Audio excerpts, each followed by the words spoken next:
Hey there, here's one of my display cases of shells, and I want to go through it and kind of let you know about these. If you see anything in this case that you like, you want to know what it is, please contact me and I'll fill you in.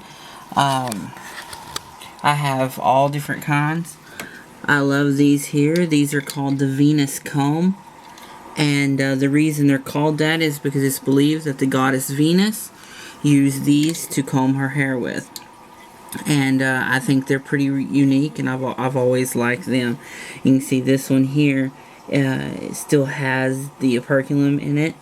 Of course, one of my most favorite is the spiny oyster or thorny oyster, and that's those two there. And there's the nautilus shell, which is one of the most amazing shells there is.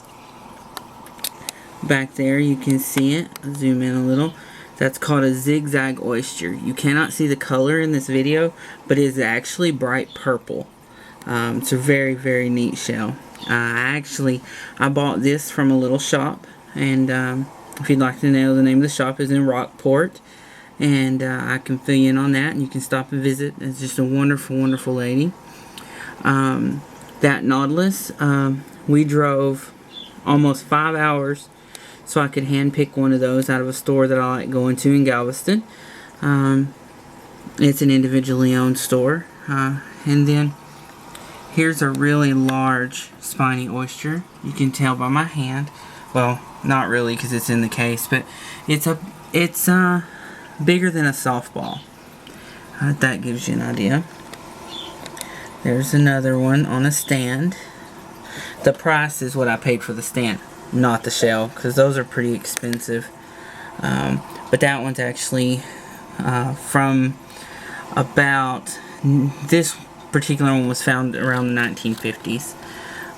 It was from a personal collection.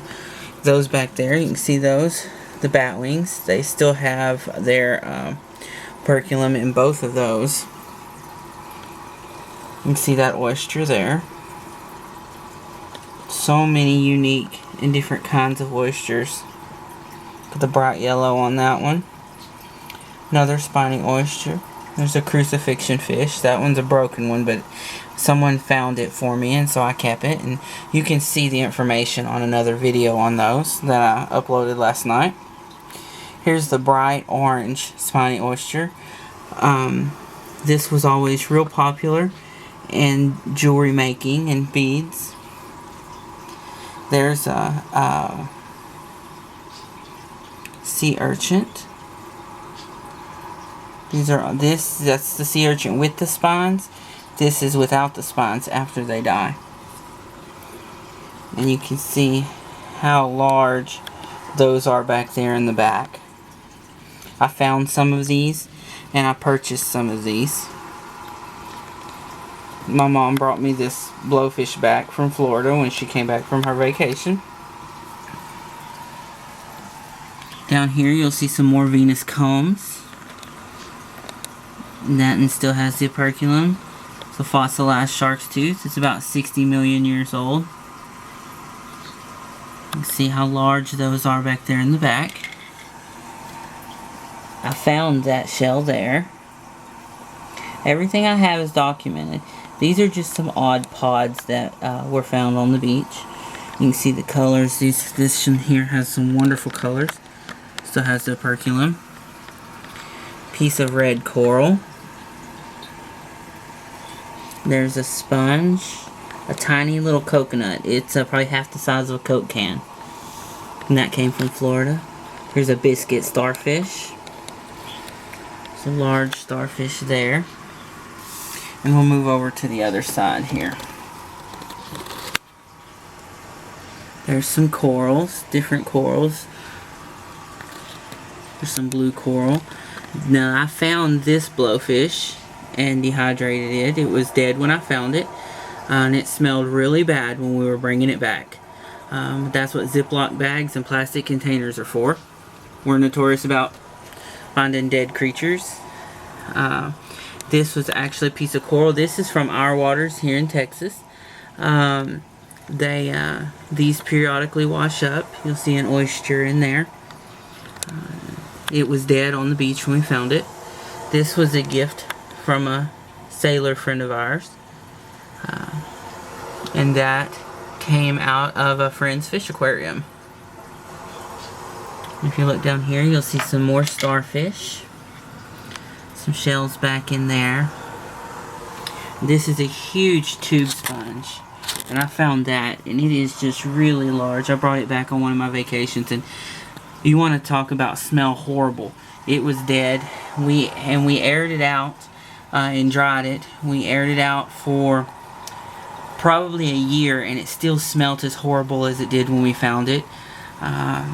Finally, I rehydrated it in vinegar and stuffed the tubes with paper so that way they would dry around, and let it re-dry again.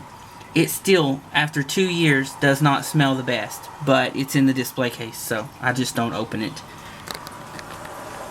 There's some more shells back in there. It's a huge tulip shell. You see that spider has the operculum still in it. Well, that's an overview of this case. Oh, here, I'll show you these. These are one of my favorites.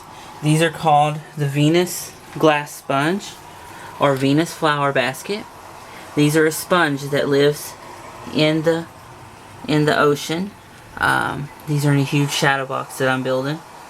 And these here have a tiny shrimp that lives inside of them. And if you, what it is, it works like a sieve. When they're babies, they go in there. It protects them. And as they grow, they can't get back out. So it forms a shelter and protection for them. Then as it's a pair of shrimp. They grow together. They have babies together. And when the babies leave, they find their own sponge. And then they die together. So it's their wedding chamber. And it's also their burial chamber. And these were given under glass domes, known to go for thousands of dollars. Years and years ago, they were used for Valentine's and wedding gifts.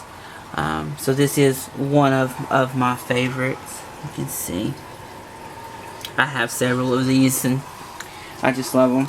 And then back to my display here, and quick overview of that. Well, I hope you enjoy this video, and if you have any questions, just let me know. Thanks.